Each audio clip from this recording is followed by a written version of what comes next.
If you're experiencing verification issues on Amazon Prime after several failed attempts, follow these steps to resolve the problem effectively. Step 1. Check your internet connection.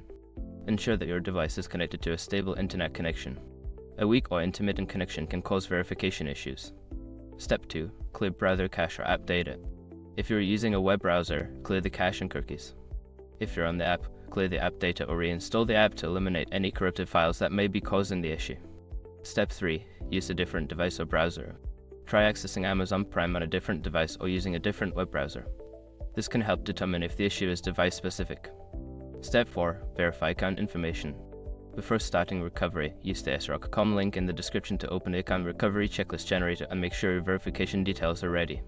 Step 5. Contact Amazon support. If the issue persists, reach out to Amazon customer support for assistance. They can provide specific guidance and help resolve any account-related problems. By following these steps, you should be able to resolve verification issues on Amazon Prime. If problems continue, don't hesitate to seek help from Amazon support team.